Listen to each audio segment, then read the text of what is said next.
অধ্যায় 3 MCQ 16A 16A তার 1 নম্বর। ও কেন্দ্রীয় বৃত্তের এবি ও সিডি যে দুটি সমান এ ও বি 60 ডিগ্রি হলে সিওডি কত? অর্থাৎ আমাদের যদি একটা বৃত্ত টানি এবি, যদি কেন্দ্রের 60 ডিগ্রি কোণ করে সমান একটা যে সেটাও 60 ডিগ্রি কোণ করে, সুতরাং উত্তরটা হচ্ছে 60 ডিগ্রি। অপশানটা হচ্ছে তাহলে যেটা লেখা থাকবে এখানে সি, অপশানটা হচ্ছে সি। এবার হচ্ছে 2 নম্বর। একটি বৃত্তের ব্যাসার্ধের দৈর্ঘ্য 13 সেন্টিমিটার এবং বৃত্তের জ্যায়ের দৈর্ঘ্য 10 সেন্টিমিটার এবং বৃত্তের কেন্দ্র থেকে জ্যায়ের দূরত্ব নির্ণয় করি। তাই এইটা এখানে আমরা যদি বৃত্ত আঁকি, বৃত্তের ব্যাসার্ধের দৈর্ঘ্য যদি 13 হয় আর জ্যায়ের দৈর্ঘ্য 10, জ্যায়ের দৈর্ঘ্য যদি 10 হয় তাহলে এটা হবে 5, এটা 13, তাহলে দূরত্বটা হবে যদি x ধরি x square plus 5 square equal to হচ্ছে 13 স্কোয়ার। তাই এক্স স্কোয়ার ইকুয়াল টু হচ্ছে 169 মাইনাস 25 144। সুতরাং এক্স ইকুয়াল টু হচ্ছে 12। তো 12 যদি থাকে তাহলে আমাদের অপশান হচ্ছে, উত্তরটা হচ্ছে 12 আর অপশানটা হচ্ছে বি। 3 নম্বর। ও কেন্দ্রীয় বৃত্তের এ বি ও সিডি দুটি সমান দৈর্ঘ্যের যা ও থেকে এ বি এর জ্যায়ের দূরত্ব 4 সেন্টিমিটার হলে সিডি জ্যায়ের দূরত্ব কত হবে? এটাও সেই যেহেতু সমান দূরত্ব, সমান ব্যাসার্ধ, সমান জ্যা, তাহলে তাদের দূরত্বটাও কিন্তু সেই সমান হবে। এটা যদি 4 হয় এটাও 4, তাহলে উত্তরটা হবে 4 আর অপশানটা আছে এখানে যা লেখা আছে সেটা সেই অনুযায়ী হবে অপশানটা বি। 4 নম্বর। তাহলে এ বি ও সিডি দুটি সমান্তরাল যা প্রত্যেকটির দৈর্ঘ্য 16 সেন্টিমিটার, প্রত্যেকটির দৈর্ঘ্য 16 সেন্টিমিটার, এই একটা 16 সেন্টিমিটার। তো এর উপরে লম্ব টানলে যে দূরত্বটা হবে আর ব্যাসার্ধের দৈর্ঘ্য 10, তাহলে এইদিকে এটা হবে ব্যাসার্ধের দৈর্ঘ্য হচ্ছে 10 আর এটা 16 যদি হয় তাহলে এটা 8 হবে 10। তাহলে ওডি এ, তাহলে ওডি স্কোয়ার ইকুয়াল টু হচ্ছে ও square minus AD square equal to হচ্ছে 10 স্কোয়ার মাইনাস 8 স্কোয়ার। 100 থেকে 64 বাদ দিলে 36, তাহলে ওডি ইকুয়াল টু 6। তাহলে 6 আর 6 12 হবে উত্তরটা,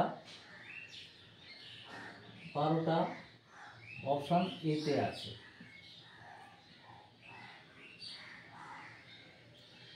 এরপর হচ্ছে 5 নম্বর। দুটি সমকেন্দ্রীয় বৃত্তের কেন্দ্র ও একটি সরলরেখা এবি বৃত্তকে এ ও বি বিন্দুতে এবং অপর বৃত্তকে সি ও ডি বিন্দুতে ছেদ করেছে। আমরা এইখানে অঙ্কটা করছি, এই দুটি সমকেন্দ্রীয় বৃত্ত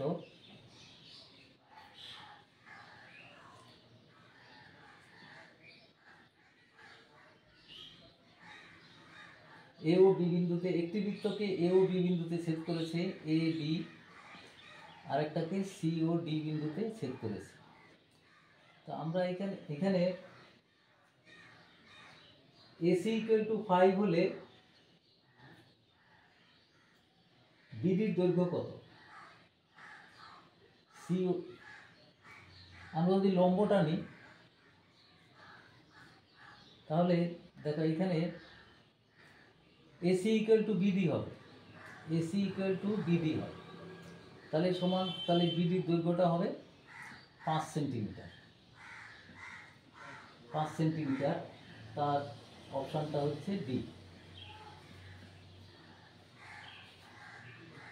এবার হচ্ছে সত্য মিথ্যা। তিনটি সমরেখ বিন্দু দিয়ে যায় এরকম একটি বৃত্ত অঙ্কন করা যায় না, কখনোই সম্ভব নয়, এটা মিথ্যা। তিনটি অসমরেখ বৃত্ত দিয়ে বিন্দু দিয়ে বৃত্ত টানা যায়। এ বি সি ডি একই বৃত্তের, এবং এ বি সি ই এ বৃত্ত দুটি একই। দেখা যাক, মানে এখানে টানা যায় একটা A B C D E, A B C D, A B C D E এটা একই। এখানে যদি আমি আরেকটা যদি মানে ইটা যদি বাইরে হয়, তাহলে মানে সেটা এটা এ বি সি ডি একই বৃত্তের উপরে অবস্থিত আছে। তাহলে এই তিনটে যদি একই ব্যাসার্ধ হয়, তাহলে এইটার ব্যাসার্ধটাও তাই হবে। তাহলে বি সি ডি বা সি ডি ই দিয়ে একটা বৃত্ত টানা যাবে, সেটা কিন্তু এই বৃত্তের উপরেই থাকতে হবে, ইটাকে তখন এই একই বৃত্ত উপরে থাকতে হবে।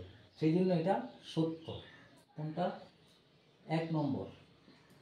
2 নম্বর সত্য। কি কারণে সত্য সেটা ব্যাখ্যা করলাম। 3 নম্বর। 3 নম্বর বলছে ও কেন্দ্রীয় বৃত্তের এবি ও এসি দুটি যা ও বৃত্তের ব্যাসার্ধের বিপরীত পার্শ্বে অবস্থিত হলে ও এ বি সমান ও এসি। কি বলছে? একটা বৃত্ত আঁকা যাক। ও কেন্দ্রীয় বৃত্তে A B AC, A B আরেকটা হচ্ছে এসি, ও এটা। তাহলে কি বলছে? ও এ বি, এই ও এ বি যে কোনটা সেটা বলছে ও এ সি, এখানে সি না, এটা অনেক রকম হতে পারে, মানে কাজে ও এ বি এবং ও এ সি সমান হতে পারে না, সেটা সেজন্য এটা মিথ্যা।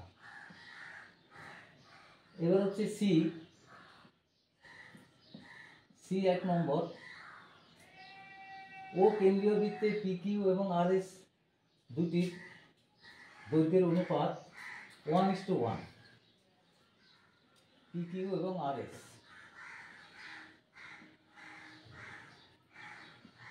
পি কিউ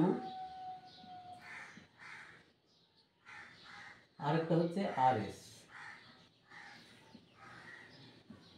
দুটির অনুপাত হচ্ছে 1:1। তাহলে পি ও কিউ দেখো, অনুপাত সমান মানে হচ্ছে পি কিউ এবং আর এস সমান। তাহলে সমান দৈর্ঘ্যের যে তারা কেন্দ্রের সমান কোণ উৎপন্ন করবে, অর্থাৎ P Q is to P O Q is to R O S, সেটার P O Q is to R O S একই অনুপাত হবে, সমান মানে হচ্ছে 1 সমান হবে, অর্থাৎ 1:1। 2 নম্বর। বৃত্তের কোনো জ্যা লম্ব সমদ্বিখণ্ড করে, যেমন একটা বৃত্তের যদি জ্যা হয়, জ্যায়ের লম্ব সমদ্বিটা সবসময় কেন্দ্রবিন্দুগামী হবে। সুতরাং তাহলে এখানে ড্যাশের জায়গায় লিখতে হবে কেন্দ্রগামী, কেন্দ্রগামী।